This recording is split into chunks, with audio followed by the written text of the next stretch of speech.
Welcome to Adventures of Kendall. This is Fort Tejon. Have you ever been on I-5 through the Grapevine and noticed this unique collection of buildings? Well, these were established in 1854 under the urging of Edward Fitzgerald Beale, Superintendent of Indian Affairs. But let's go into full detail in this episode.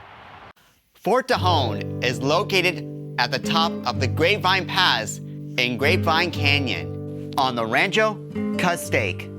Edward P. Ned Beale, then Superintendent of Indian Affairs for California and Nevada, urged the United States Army to establish a fort on the original Rancho El Tejon.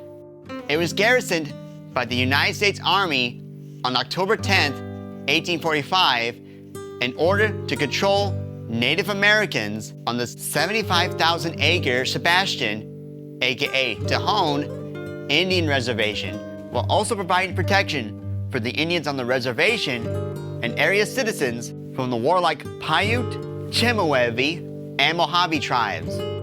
The fort also provided protection for settlers, Californians, while also being a stagecoach station on the Butterfield Overland Mail Route. During the Civil War, this place was an active army base despite the fact there wasn't any battles that were taking place in the state of California. Despite being the first military fort in California's interior, Fort Tejon was abandoned 10 years later on September 11, 1864, as a cost-cutting measure by the United States Army. This was because the United States Army needed to save money to fight the Confederacy on the East Coast.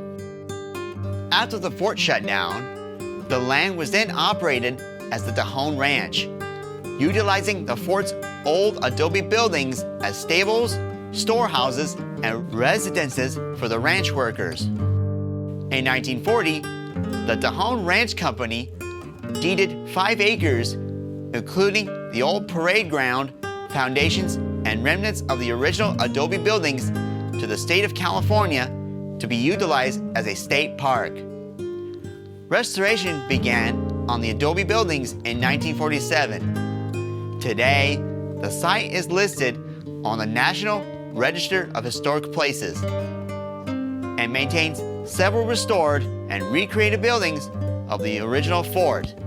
This includes the barracks, officers' quarters, and quartermaster building. Now that we've learned the history of Fort Tejon, let's go explore this place. But first, let's take a peek inside the visitor center.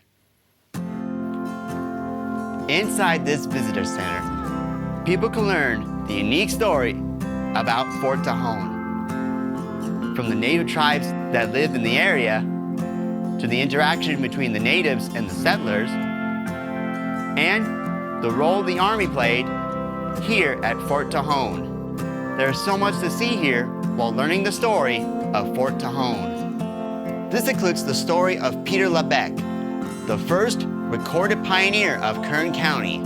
He was killed by a grizzly bear, presumably on October 17, 1837, in what is now Fort Tejon. He is still buried here at Fort Tejon under a new gravestone that was dedicated on April 5, 1936.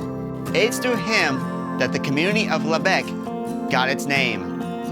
There's also info about Edward Beale himself and his bizarre experiment with the U.S. Army's Camel Brigade. The U.S. Camel Corps was an experiment by the United States Army for transportation of goods across the deserts of California and Arizona.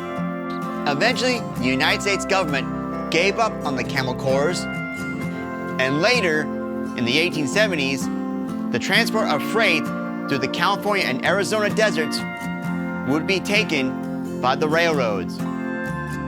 Anyway, let's get back to Fort Tejon and explore this place. Now, around the grounds, there are little plaques that explain a particular feature of this land, whether it's the wildlife or fauna, like this valley oak, or foundations of buildings that were demolished in the 1952 earthquake. Now, these plaques explain a particular building that was here at Fort Tejon when this was an active Army fort. They also apply to surviving buildings, like these two. Come on, let's take a look inside of them. The first building we'll look at is the jail. As we can see, this was not a great place to be in, especially considering the small cells have barely room to actually relax in. While there was a larger room in this jail, it wasn't much, just an empty room. In contrast, here is the guard room. As you can see, there's plenty of room to relax in here. It even comes with one big bed. Since we've seen the smallest buildings on site, let's check out the biggest, the soldiers' barracks. This large building provided comfortable living space for the soldiers who were stationed here at Fort Tejon, whether it's during the 1850s or during the Civil War, until the fort was shut down in 1864. The next building we'll go into is the commanding officer's quarters. This building provided spacious, comfortable living for the commanding officer and his family while being stationed here at Fort Tejon. There is a dining room, a kitchen, and 2 bedrooms in this house. There's even a functioning kitchen in the back, right over here. Now, right behind this building is the officers' quarters. This building has been stabilized, but not restored, and is not open to the public. However, the interiors can be viewed through the wire fencing. And as you can see, it's quite spacious and even has its own fireplace. One last point of interest is this chicken coop.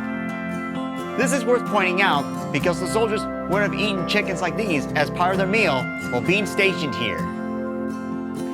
And that was our tour and history lesson about Fort Tejon. I hope you had a great time. Also, please subscribe and stick around for when we come back to Fort Tejon, the Civil War Living History Day. But until then, see you later, folks, and may your gifts bless the world.